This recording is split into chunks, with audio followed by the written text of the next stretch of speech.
Social మీడియాలో ఏదైతే సురేఖ గారి మాటలు అవన్నీ చూసినాక విన్నాక ఒక మహిళగా నాకు చాలా సిగ్గు అనిపించింది. ఎందుకంటే సురేఖ గారు చాలా సీనియర్ నాయకులు, చాలామంది మహిళలందరికీ కూడా ఒక ఆదర్శంగా ఉండాల్సిన వ్యక్తి. కానీ కేటీఆర్ గారికి స్వతహా కూడా మహిళలంటే మంచి గౌరవం ఉన్న వ్యక్తి. అటువంటి వ్యక్తిని పట్టుకొని ఇష్టానుసారంగా అంటే కాంగ్రెస్ పార్టీ వాళ్ళకి కావచ్చు, వాళ్ళ రాష్ట్ర నాయకులు కావచ్చు, ఒక అలవాటు అయిపోయింది. ఏంటంటే మాటి కేటీఆర్ గారి పేరు రాగానే సినిమా ఇండస్ట్రీలో ఉన్న మహిళలందరినీ బజార్కి ఇచ్చి, వాళ్ళ కుటుంబాలను బజార్కి ఇచ్చి, వాళ్ళ కుటుంబాలు చిచ్చు పెట్టే విధంగా పూర్తిస్థాయి మాట్లాడుతున్నారు. చాలా సిగ్గుచేటు. మాటికి నాగ చైతన్యనో, సమంతానో, లేకపోతే నాగార్జునో వాళ్ళ కుటుంబాలను ఎన్నిసార్లు రోడ్ల పాలు తీసుకొస్తూ ఉంటారు. ఎంత సిగ్గుచేటు చెప్పండి మీరు మాట్లాడుతున్న మాటలు.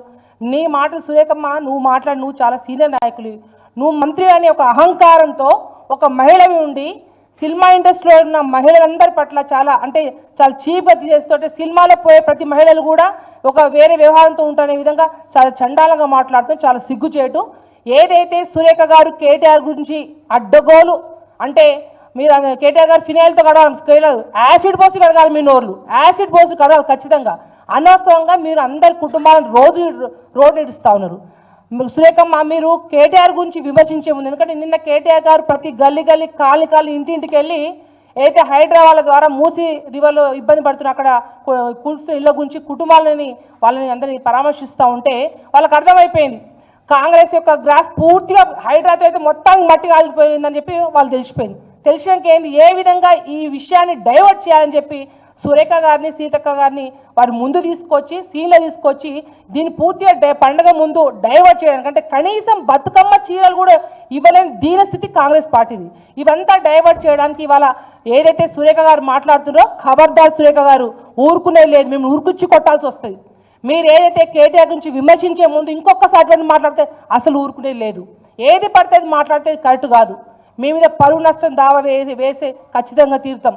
ఎందుకంటే మీరు విమర్శించే ముందు ఏదైతే ఇప్పుడు హైదరాబాద్లో చాలామంది మొన్న ఒక కుటుంబం ఆమె సూసైడ్ చేసుకుంది, నిండు గర్భిణీలు చాలామంది మహిళలు రోడ్డున పడి, చిన్నపిల్లలైతే రాళ్ళు కూడా పేర్కొంటూ ఇల్లు ఎట్లా కడతామా అని బాధపడుతూ అటువంటి కుటుంబాలు పడ్డ మహిళల కుటుంబాలకి అటువంటి ఓదార్చండి.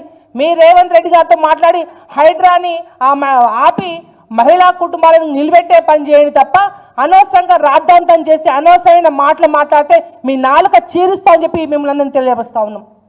అంతేకాదు, ఇవాళ ఎలక్షన్ల ముందు మహిళల్ని ఎక్కువ ముందు పెట్టి 2500 ఇస్తామంటారు, పెన్షన్లు పెంచుతామంటారు, రుణమాఫీ పూర్తి చేయకుండానే సీన్లో హైడ్రాన్ పట్టుకొస్తుంది. వరదలు ఎప్పుడైతే మొన్న వరదలు వచ్చినాయి, అమ్మ మీరు మా వరంగల్ మా మహబూబాద్ జిల్లాలో కనీసం మీ మహిళలు ఎన్నో మహిళా కుటుంబాలు రోడ్లో పడ్డాయి, ఇళ్ళు మునిగిపోయినాయి, మా తండాలు ఎప్పుడైనా వచ్చి చూసిండ్రు తల్లి మీరు.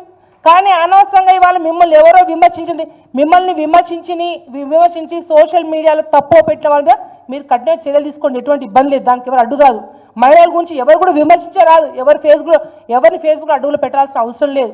కానీ మీరు ఒకదాన్ని సీన్ తీసుకొచ్చి కాగితం ముందు పెట్టుకొని ఏదో యాక్టింగ్ చేసుకుంటా అనవసరంగా కేటీఆర్ యొక్క పరువు యొక్క పోయే విధంగా మీరు మాట్లాడితే ఊరుకునేది లేదు. మీరు బాజాబ్తో క్షమాపణ కోరాలని కోరుతా ఉన్నాం. మేము ఇంకోసారి మాట్లాడితే మీ నాలుక చీస్తామని చెప్పేసి కొండ శ్రీకారిని తెలియవస్తా ఉన్నాం.